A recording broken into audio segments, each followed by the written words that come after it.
50 years on, and at each and every game, Leeds United fans sing the same refrain. We are the champions of Europe. Paris 75, the European final that football tried to forget, takes a look at the season and ultimately a match steeped in controversy and myth, which defined the identity of a football club, its supporters, and arguably a city that endures it to this day, bringing a crashing end to an era of football never seen before and never seen since. As much about the history and heritage of football from a bygone age, Paris 75 features a rare and never seen before cine footage taken by supporters who followed Leeds United across Europe that season, an exclusive home video from Leeds United legend Paul Reaney. It's a story of female football supporting pioneers, the early foreign travel, a film about football in the 70s which appeals to the Leeds United fans and neutrals alike. It's a film for the fan, told by fans who were there. Roy Carroll, Rich, Margaret and Heidi, Leeds United and England legends Paul Reaney and Alan Clark, who played,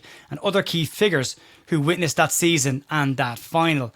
At a time when football supporters have never felt so alienated and distanced from today's supercar-driven, noise-cancelling players of today, the anonymous corporations who own football, Paris 75 is a timely reminder of what football used to be, the good and the bad.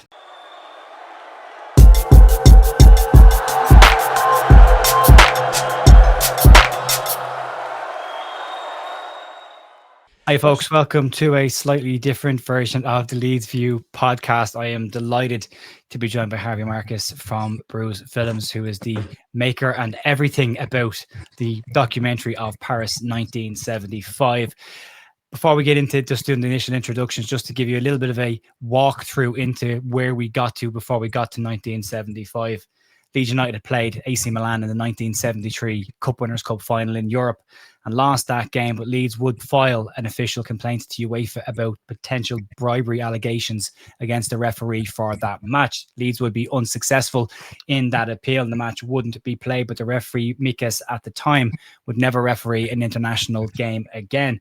Fast forward a couple of years later, and Leeds have had Brian Clough in the door. He lasted 44 days and he's moved away from the club. But there's a lot of emotion around Leeds United at the time. Jimmy Yarnfield is now the Leeds United manager and he has managed to navigate Leeds into the biggest cup final of them all, the European Cup final, or for the younger viewers, what will now be called the Champions League final. The chance to get the little gold star over your badge that unfortunately for Leeds never actually happened. But we still sing about it. It is a night that is echoed in Leeds United history and still resonates around Elland Road and away grounds throughout England.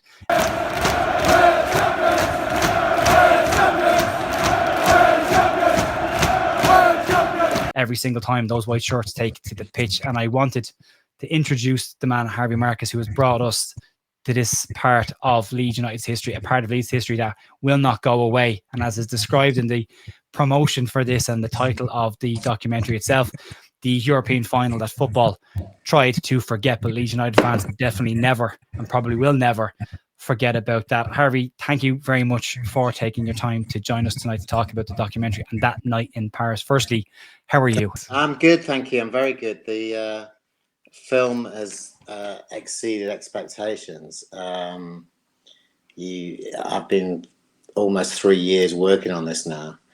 So it's been a long journey. I tell people it's a bit like jumping off a cliff, and it got to the point where you couldn't turn back, and so I had to reach the finish. So the film basically made it to cinemas in October the 10th, and the reaction has blown me away, to be honest. You hope that people, you make a film for yourself. You know, I'm a Leeds fan, you know, in my 50s, and kind of like you hope that people will react to it, engage with it.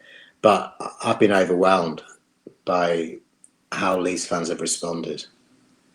And, you know, it's, to be honest, and probably go into it, this film wouldn't exist without Leeds fans. On a financial level, they took it over the line when I had to, you know, put a crowdfund together just to get a certificate for it to play in cinemas, and they've supported it, and they've supported in their droves in cinemas, in terms of, you know, cinemas that at first turned down and said we haven't got an audience for this. You know, these are cinemas in Yorkshire and Leeds Heartland. and said, we haven't got the audience, and they'd sell night after night after night, and they're still selling night after night. Yeah. So yeah, it's been incredible. I mean, there's a Paris 75 Facebook group which is totally devoted to that match and that season, and the amazing thing about that is just to hear the stories of people who were at that game, and obviously it's, for me it's incredibly satisfying for people, to post nice things about the film, but more importantly, it is a forum to share, their stories about that era and that match and what it means to them and what it means to them now.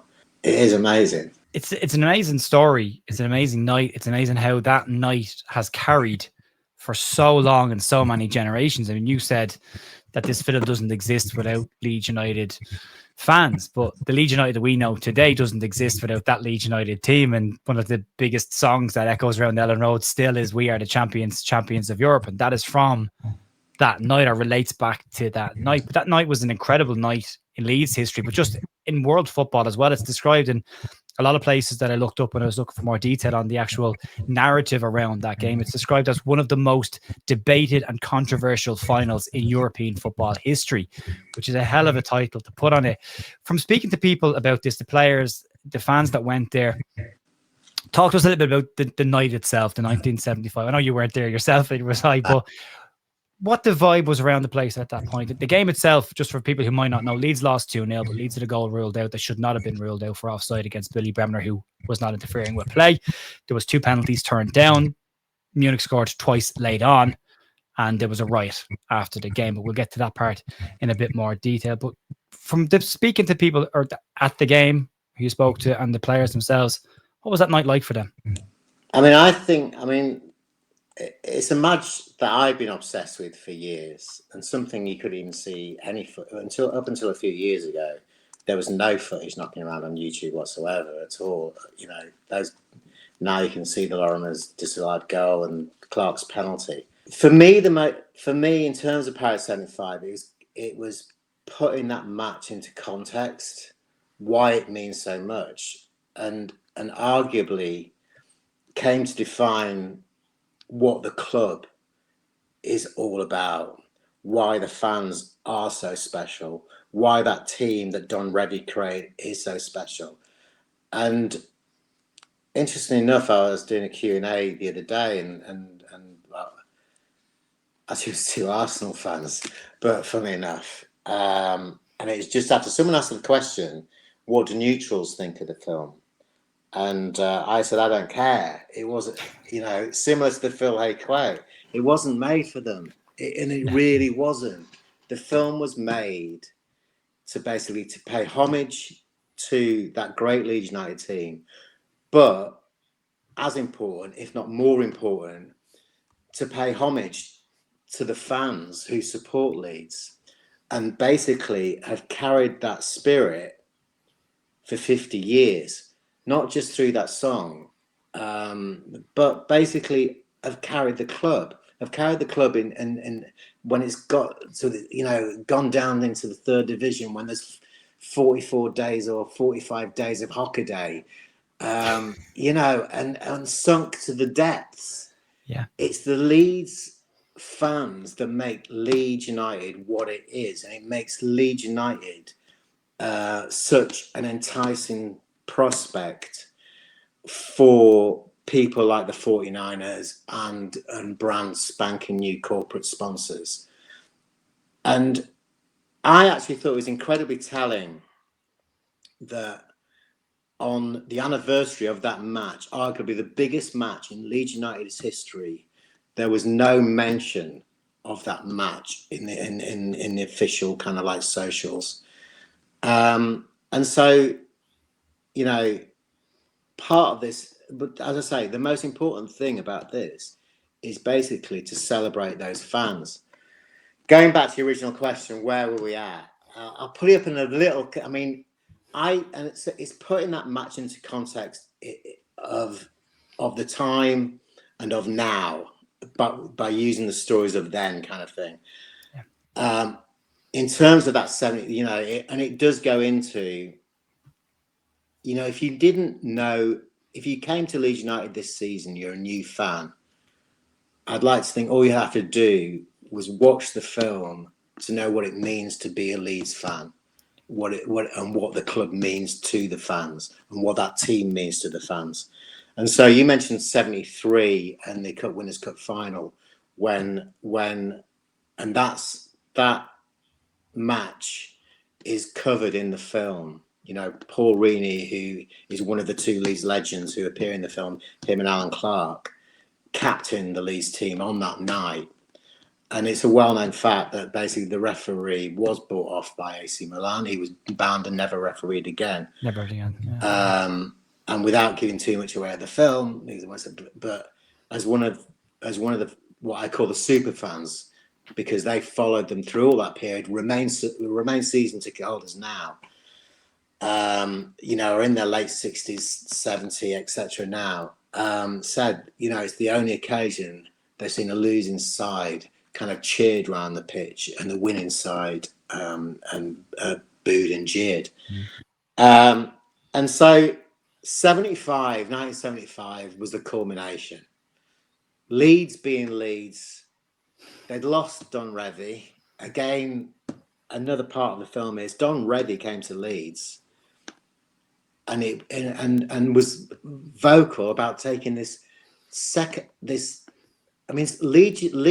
the city in the 60s was a rugby league, or 50s, 60s was a rugby league city.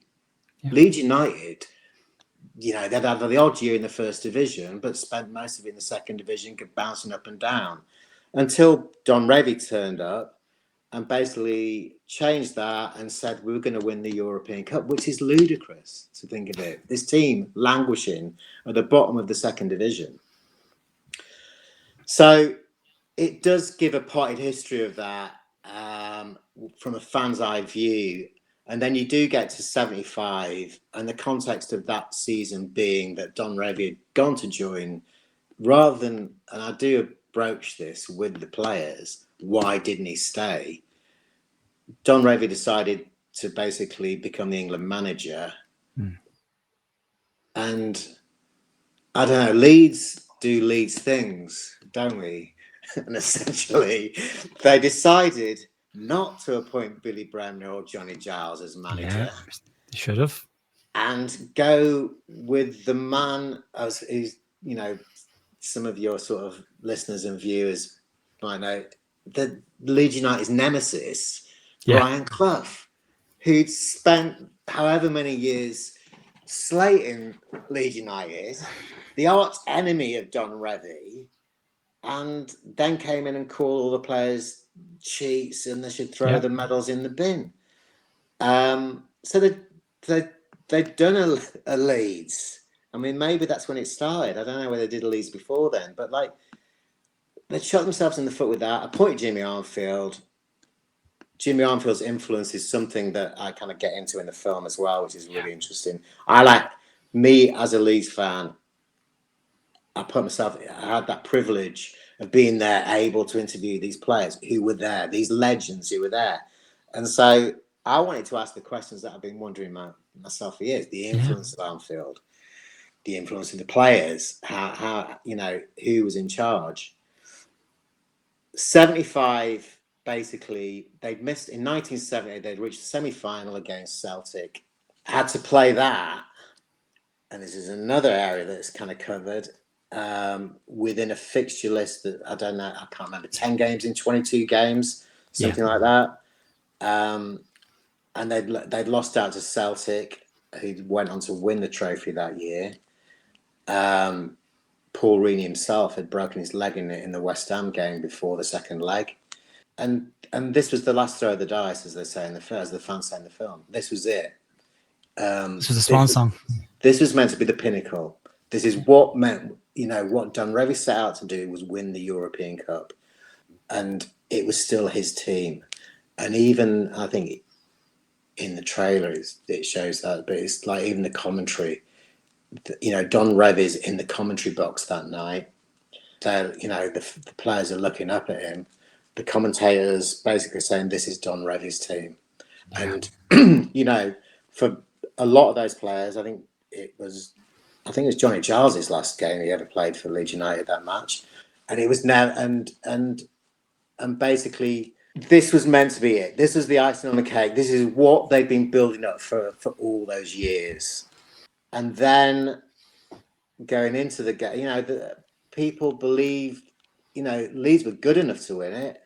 Bayern Munich were the holders that night. But, I think Leeds might have been favourites. I think Leeds were favourites to win it. And certainly watching the match, you'll never witness a more one-sided match in your life. And then the referee kind of like took over, or Beckenbauer as well took over. Well, the Kaiser, yeah. Where, and things started happening. And we talk about 73, but again, within the film, Leeds had been on the wrong end of decisions over and over again throughout that era. And basically, there's a Franz Beckenbauer handball, there's the famous Alan Clark penalty, and then there's Peter Lorimer's goal. And it all fell apart. And to be honest, after the match is over, it fell apart for Leeds to a degree. And that it was the end of an era. Not only that, it wasn't just that. I mean, and one of the difficulties for me was how do you approach the trouble that happened that night, which basically overshadowed absolutely everything. Earned Leeds a 4-year ban, reduced to 2 years. And as a filmmaker, the idea was more about understanding why it happened. If you're not a Leeds fan, you look at that.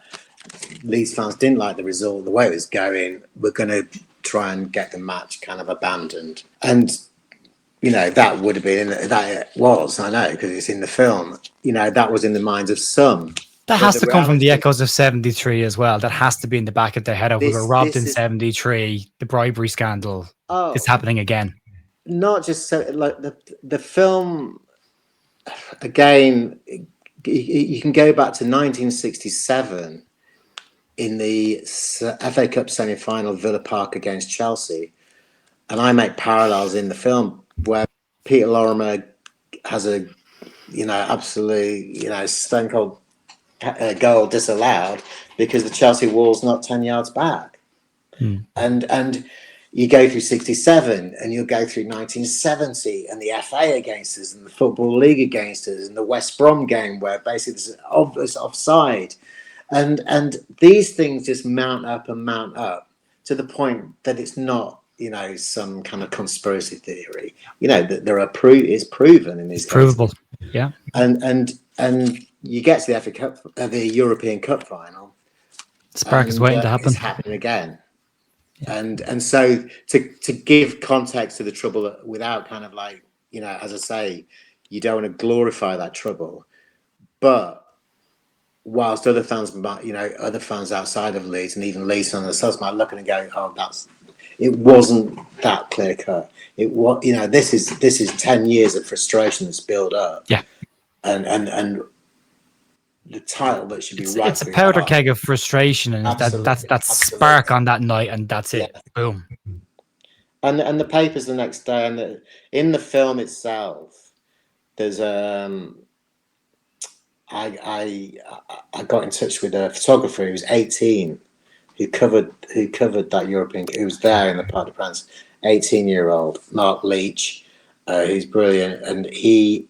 Like he said, if you saw an 18-year-old today at a Champions League final, you think there'd be a competition winner. And it just showed like where, how the game was. Yeah. And he, he's the photographer who took the picture of the scoreboard where the scoreboard shows Leeds United won, Bayern Munich now. Yeah. And everyone thought we were 1-0 up. When does that? I mean, and to put it into context in terms of that, like he said, we didn't have scoreboards in those days. So for someone to basically get on there, type in 1-0 to Leeds United, people are pretty sure we've gone 1-0 up. And there's time has passed there as well, because again, that would have been an older school system, so it's not instantaneous the second the ball hits the net that changes. That someone has to go and press the thing and move the thing and get it to work. Absolutely. And there was a considerable amount of time that passed between Larmour's beautiful volley hitting the back of the net, the referee running over to the halfway line, and then all of a sudden the goal being ruled off. There was a period of time that passed between both those incidents. Yeah, I mean, I think most Leeds fans going into the film know what happened. Yeah, I think my aim was to get inside what happened, and so even to the point with Paul Reaney, in trying to get into that sort of forensic detail, I wanted the audience to feel like whether they can put themselves in the position of the fans being there, but also in the boots of the players who were on the pitch that night. I wanted to feel like what it was like in the dressing room beforehand, what they were getting a sense of when they were on the pitch, when that goal went in, how they reacted, and famously, Paul Reaney stopping Jordan and Yorth going towards the linesman who's already went to the halfway line, what was going through his head. And then what I found interesting, because it's rare to watch, we all see the goals from that era. We all see sort of Eddie Gray dancing through the sort of Burnley defence, and Lorimer's brilliant goals, and Bremner's. We all see that, but we see those highlights. It's rare to watch a full 90 minutes from those eras, from that era. So for me, obviously, I've watched the 75 Cup final, I don't know how many times now, the full 90 minutes. I mean, it's something I go into in terms on a tactical level. I was surprised how Leeds play. We're getting into the real sort of weeds of it, as my brother would say. But in terms of how Leeds play so narrow, the Giles to Jordan thing, but that, why I was quite interested in that was because for me as a Leeds fan, asking the questions I want to know the answers as a Leeds fan, was why Eddie Gray was brought on. Because basically Leeds did not use the flanks whatsoever. Reaney wasn't down the wing. Frankie Gray wasn't down the wing. It was all that central ball. It's such a narrow game. And yet Armfield decides to not put Duncan McKenzie on, who the natural foot to get on those knockdowns, to bring on Eddie Gray. And that is not new. People looking into it is not new. In terms of basically going, was it sentiment? Did he bring Eddie Gray on for sentiment? Did he want to give him what? The game, there's even after Bayern Munich's first goal, and total spoiler here. If you're going in to watch Bayern Munich's goals, you do not see them. All right, no. Like someone says to me, they're off. What's the decision? I don't want to see those goals again. No. I see a glimpse. I don't want to. They're not relevant. It's not relevant to Leeds fans, and this film is a film for Leeds fans. Yeah. But there was still time. There was still time for Leeds to turn that match around, and it just falls apart. It's a different match. There's trouble on the terraces, but that's not the only reason. It's just a different game after Bayern Munich score, and as one of the fans says, the will to win had gone, and it is a tragic tale. And going back to the idea of the neutral, who looking in from the outside, going, it was all about the trouble. Post match, it was all about the trouble. There was nothing about why that trouble started, and the history towards it, and it became part of Leeds United. It was interesting. The other day, someone asked the question, would history be different if Leeds United won that match? And most Leeds United fans and someone said, I'd rather have won it. Someone who was there that night. And it's an interesting thing because I wonder if it would have been different.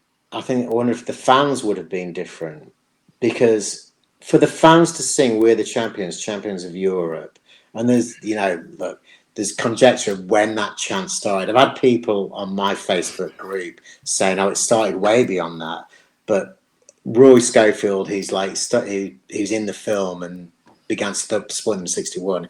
He can't remember hearing that chant until afterwards, and he wouldn't have come straight after.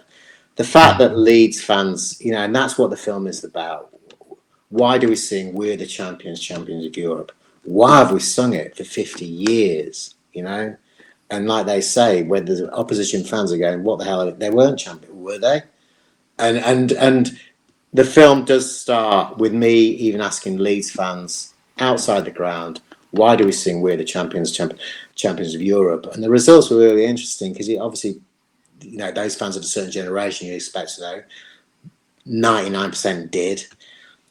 But there's younger fans in there, but it's passed on. That has been passed on from generation to generation to generation, and it exemplifies kind of like what makes Leeds United and Leeds United fans so unique.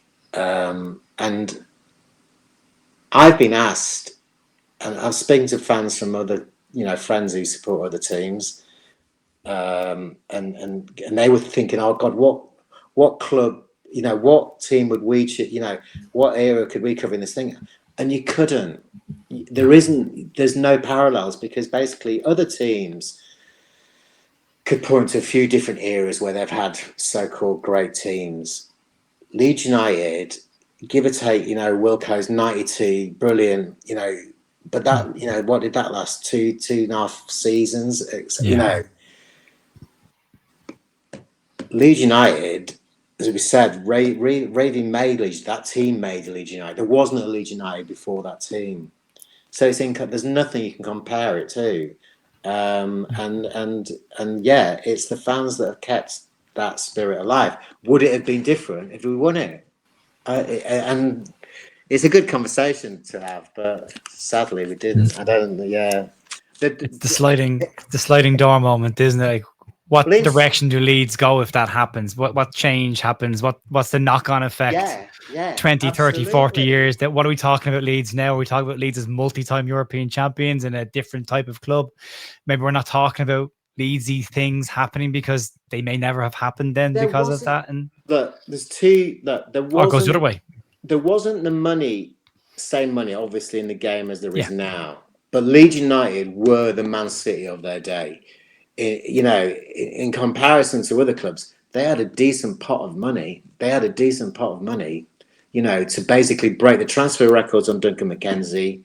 They sold Jordan and McQueen for like record transfers. But gradually it went, and it's the European ban as well, because obviously you wouldn't have that 2-year European ban that followed it. So, you're still playing in Europe for those next 2 years afterwards if that doesn't happen either. So there's lots of little moments along that dictate where the history goes. But then it creates its own identity. The Leeds team that we know are all white kit. That comes from Don Revie. Leeds didn't wear all white before that. We are the champions of Europe. That little bit of a chip that we probably rightfully have on our shoulders now goes back from, as we've said, 73, 75. You can keep it going. My dad, as a child, you're not allowed to support Sunderland. You're not allowed to like Sunderland. You're not allowed to like Chelsea.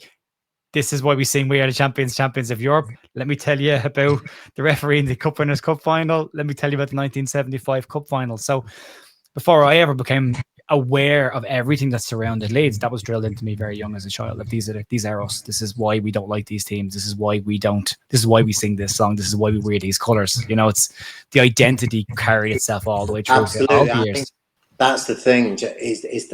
That's that thing.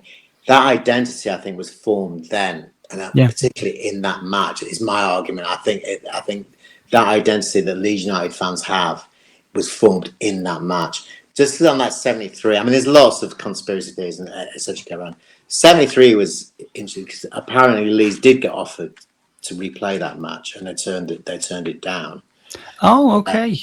75 Bayern Munich, and obviously conscious of any libel and litigation coming from Bayern Munich, but actually He Allegedly. was in, and I did, I had various ways of going with this when I first started with on the project, and one of them was to try and reach out to Franz Beckenbauer, and I did get as far as his agent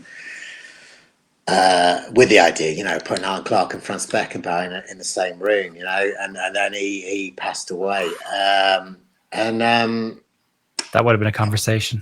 yeah, Paul Reaney in that room would have been a very interesting conversation. absolutely. But going deeper into, in terms of finding, cuttings from that era, Bayern Munich, it was posed to Franz Beckenbauer in an interview. Bayern Munich needed to win that match.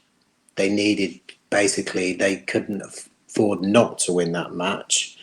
They were in financial trouble. They needed to be in Europe. Part of their deal was they played exhibition matches. Exhibition matches as the European Cup winners goes along further than basically the runners-up in the European Cup. So Franz Beckenbauer, modern day corporate sponsorship deal. Franz Beckenbauer, and Franz Beckenbauer's words in that, I'm sure we would have been all right. So. He also famously said a long time afterwards, Leeds United were unlucky on that night, which is about as far as he would go to say anything beyond that may have happened on that night. Yeah. I mean, look, you can't libel the dead, but he was, I don't know, he was up for FIFA and all sorts, wasn't he? Yeah. So, look, the interesting thing, he's got some pretty strong words on Franz Beckenbauer himself, though, and in the film, and I won't spoil it for people, but Paul has got his own thoughts on Beckenbauer as well in that. And look, you are dealing we're talking about a different era, not just for Leeds United. We talk about lack of transparency now. There was a lack of transparency then, and basically the mechanisms weren't even there to kind of like go into it and challenge it. I think things could be hidden, bribes were taken, and people got away with it. So Leeds were cheated that night.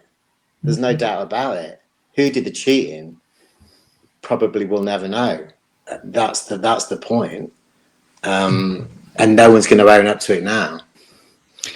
Harvey, I do want to ask you about the process of the movie, the documentary, and making it as well, because we've talked about the story. You've talked to a lot of fans on the night as well about the story, and there is emotion in that story. I mean, even seeing Paul Reaney talking about it, it's still emotional to him. He still relives that when he talks about it.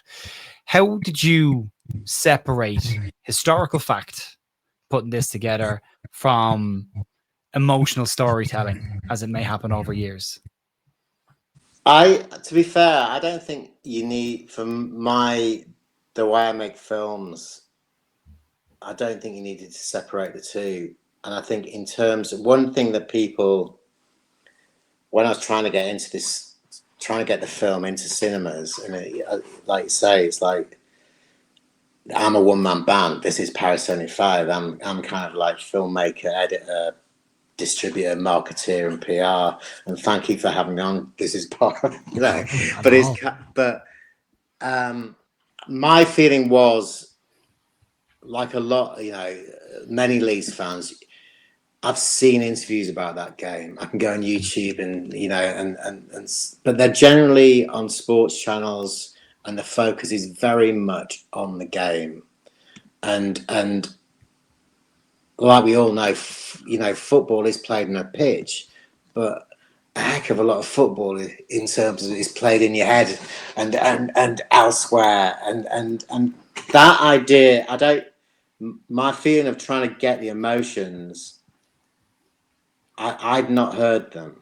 So I think, in terms of the fans, to be fair to the fans, obviously you're asking fans themselves to, what did you feel like 50 years ago?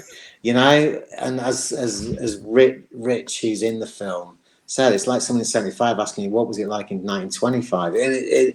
And when you put it in that context, you go, oh God, yeah. It's like, I don't know what, and it wasn't, it's just, it wasn't a matter of going, oh, how did you feel? How did you feel? It was about piecing together their story on their journey. And what the film came about when I did see a little snippet that Roy, who's one of the main, as I call them, super fans, posted on Facebook, and he rarely posts on Facebook.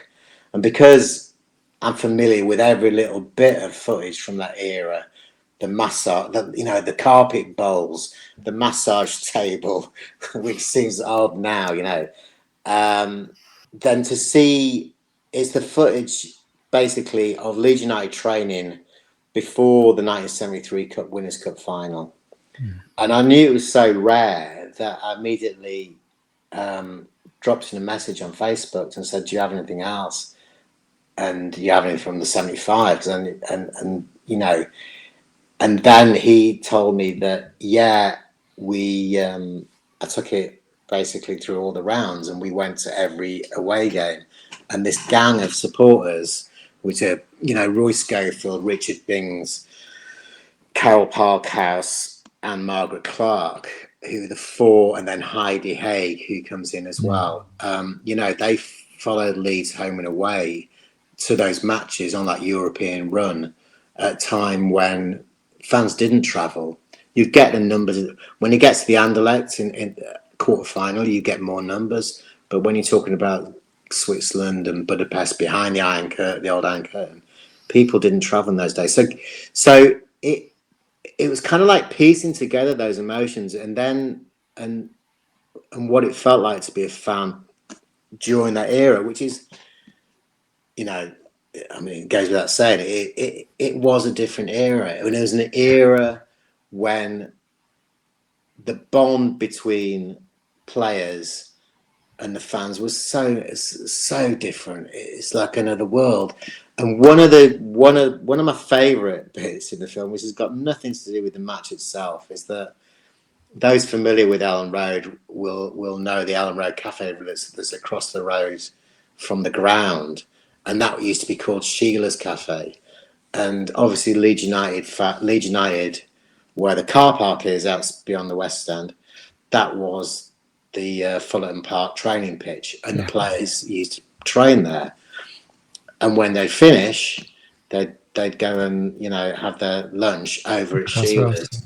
And Carol had a job at Sheila's, because she was such a fan. She got herself a job there at Sheila's. And there's an interview with Carol and the Lisa Toon, who owns it now, and she's in it.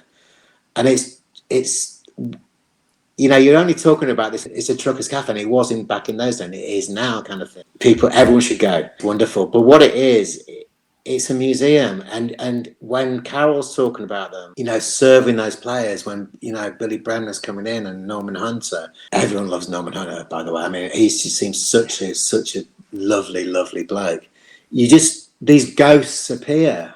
As you're speaking to her, and the doorway, which is now blocked up, obviously they've changed the interior a bit, and they'd go through, the first teamers would go through to the back, and the reserves would be at the front, and it's part of Leeds United's history, and basically it kind of shows the relationship that the fans had with players, the closeness that you don't know, and obviously.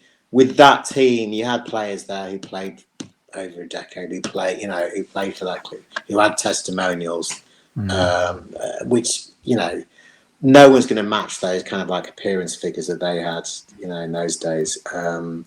But yeah, that's the favourite thing, and that's in answer to your question in terms of it's capturing those emotions of what it was like to follow them, and then onto the players to literally just get behind a little bit. We were speaking earlier, and I was saying those players have lived with that match for 50 years. They've done after dinners, and it still hurts them.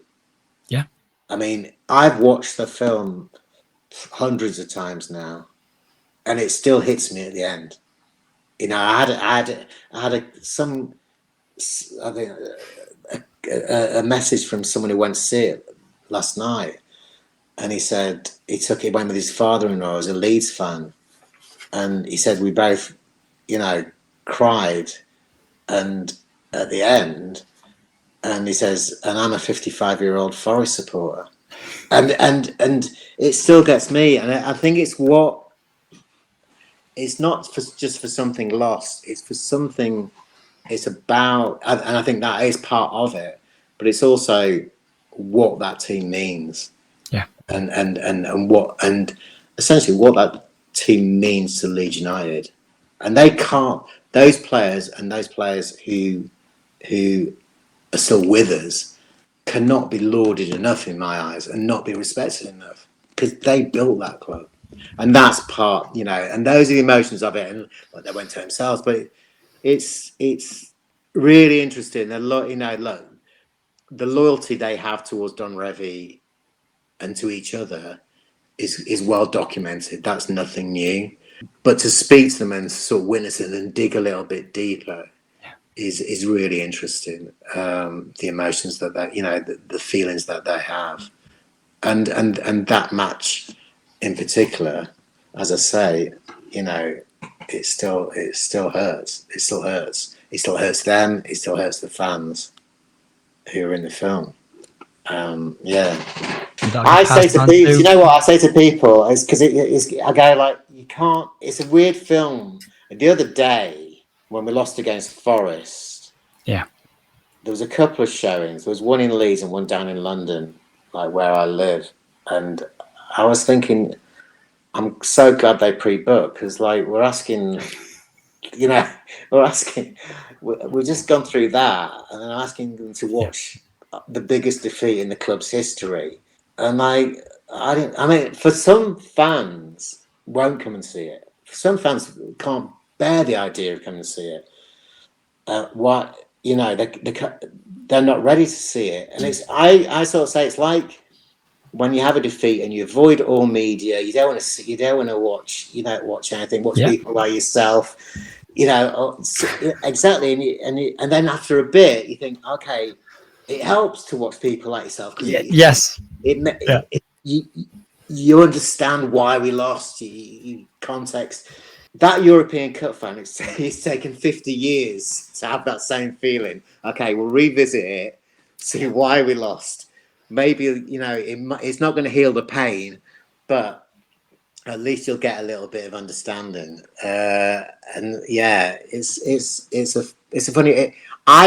Look, there's no such thing as a unique idea, but I was surprised that no one else was doing anything on this. And to be fair, I wouldn't have touched this were it not for Roy Schofield's cinema footage, which is, look, you've got to appreciate. He took it in an age when there weren't smartphones and mobile phones and so many camera angles and all this kind of thing. Fill camera.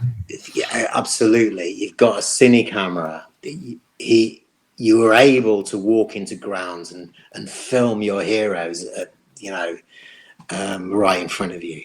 I wouldn't have made the film without that, because that makes it special, and gives that unique fans' point of view of what it was like. I'm quite sentimental about a lot of things. So this kind of stuff for me is, we should be doing a much better job of documenting our history, especially when it comes to new fans and legacy fans. Like, as it gets passed on to the children and their kids and their kids, this should always be there for the new fans of different ages to lean into and learn a little bit about Leeds United as well. And again, the first question that always gets asked when you're first day in Elland Road, why are we singing that song? And bang, we're right back to Paris 75. So it goes right back around. And we talked about the legends and about them being appreciated or not being appreciated, or should be appreciated more. And we're building a lovely new version of Elland Road. Again, we talked about it before we came on. No reason why there shouldn't be a walk of fame there of statues of all the Leeds legends and managers that have achieved something over the years. Again, to always lean back to your past, because again, this Leeds United doesn't exist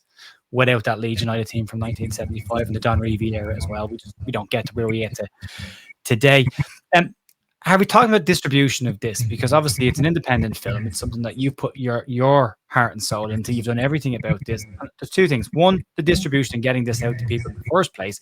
But secondly, what does this film mean to you as the man that's put everything into it? At times I thought I was going to lose my mind, to be honest. You set out on a project like this, And obviously, look, being a filmmaker, an independent filmmaker, it's notoriously a difficult road. You know, finding finances was next to impossible. Thought I had investors; a couple fell through.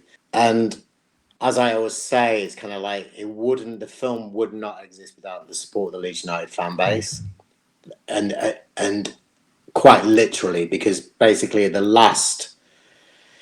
You know, this film was meant to come out on the anniversary of the match, May 28th in 2025. You know, but the way things happened, and it just couldn't. And from a financial point of view, and literally, as you say, I'm doing everything. And when it came down to it, you know, I thought long and hard about it, because crowdfunders, you know, you're asking people to part their hard-earned money. I made a choice to make this film, you know, and I kind of thought there are, as much as this film, as much as that match and Leeds United mean a lot to me, and I mean a lot to the people who, you know, I'm asking to sort of fund.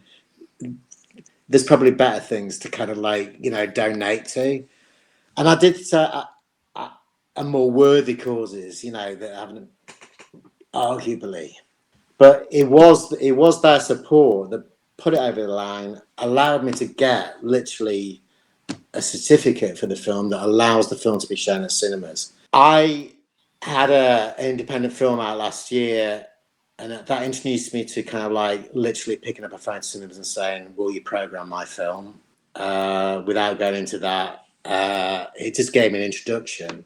With this, I think I always thought there would be interest, and there was interest from distributors, a couple of distributors, but getting people to watch even 20 is very much hard work, and essentially I wanted this to come out in 2025, and so I decided whilst I'm waiting around to see whether they're interested, I'll start approaching cinemas.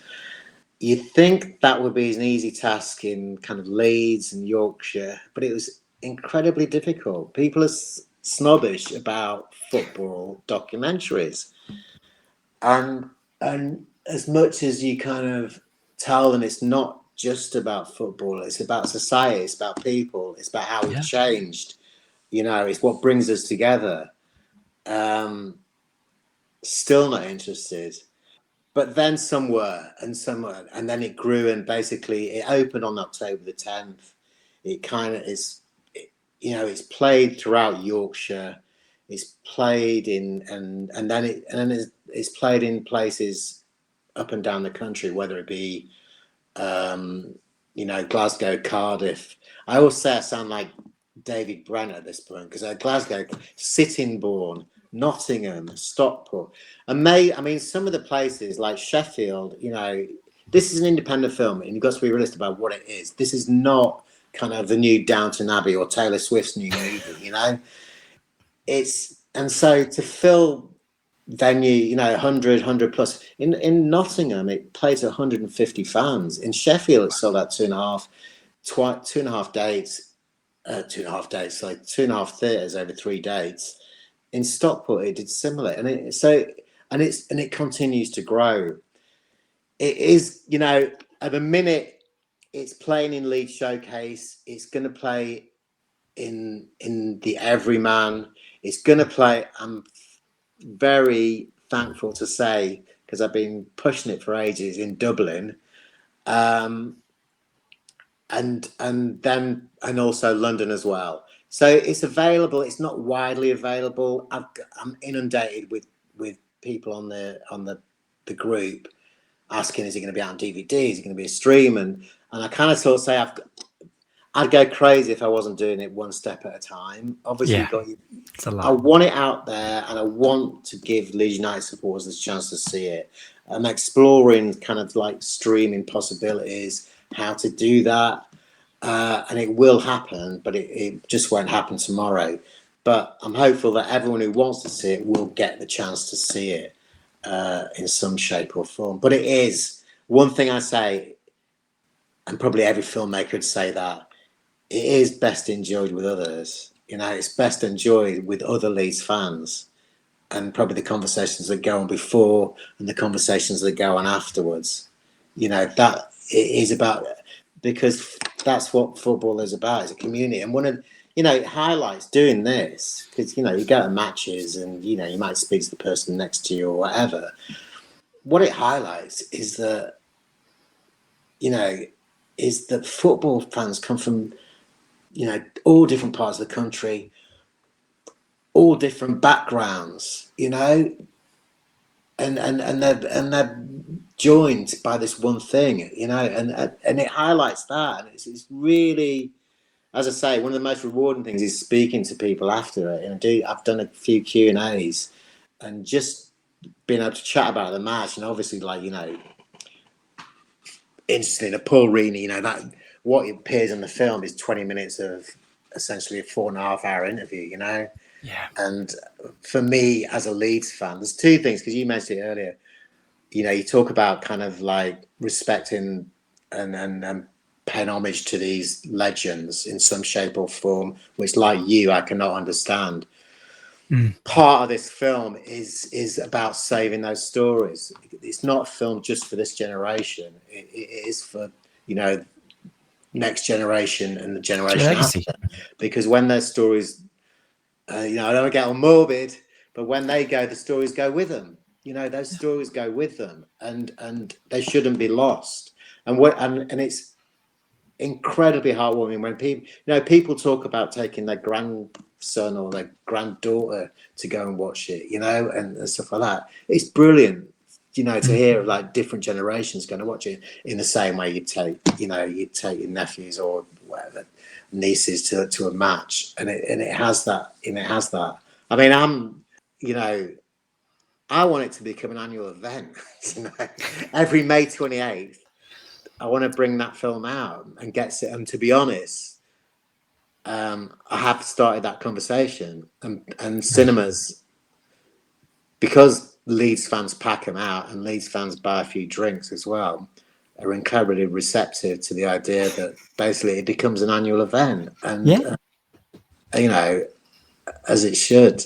But yeah, it's special. Like I say to you, there comes a point.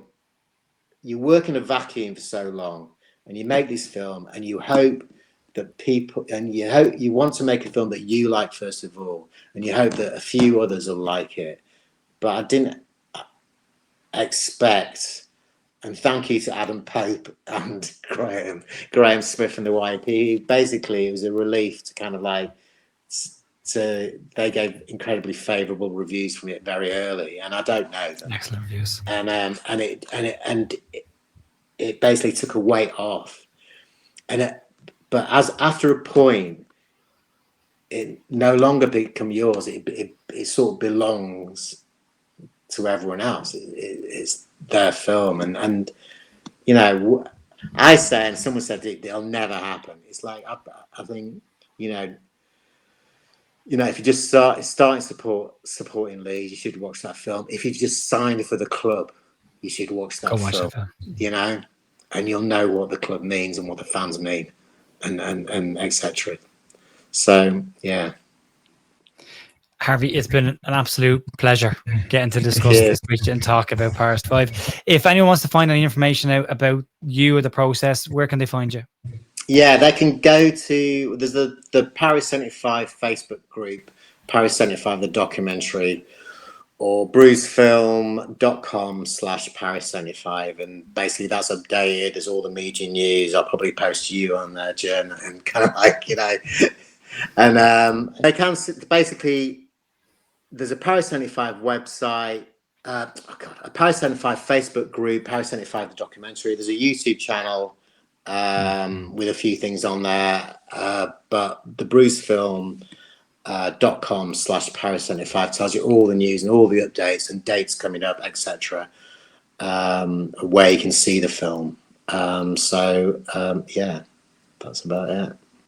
I'll make sure all the links for everything are linked down below in the description for anybody who wants to get it. If you're on the audio or the video, they'll be below in the description section of your platforms, and you can check them out as well. And if I haven't already put the trailer for it up, it'll be coming up right now. You can enjoy that and get a little bit of a sample of what this is. If you haven't taken time to go see this and you can see it in your local area, go and see this. It's Leeds United heritage, and it's something that you need to witness firsthand, and with Leeds fans, if ideally possible. Harvey, thank you very much for taking time, Stephen, to talk to me. Thank you very much. Johnny Giles of Medley, Lima. Unless you're a Leeds fan, nobody likes us. Fine, we can accept that. Because we're the best. No other club were persecuted as much as what Leeds were. Corruption, cheating. This was the last throw of the dice, the end of the road for virtually all those players. The European Cup is what we wanted to win from a childhood. We could never win that match, not with that referee.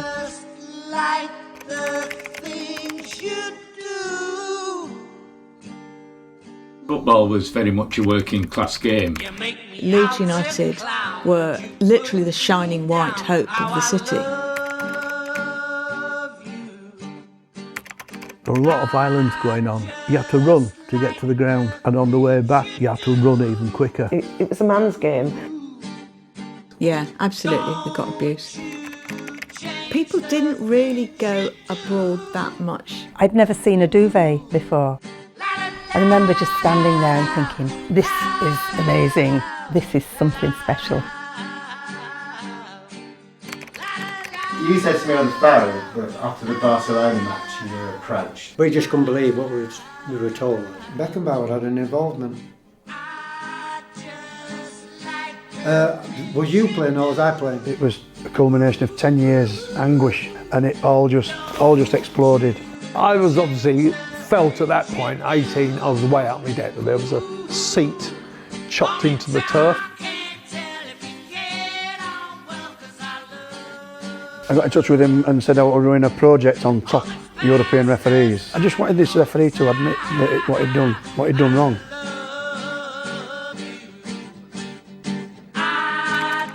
The scoreline's 2-0 and it doesn't tell the story. We were the champions that year. We should have won that, and we got it taken away from us. That's why we sing We're the Champions of Europe, and we still sing it 50 years on.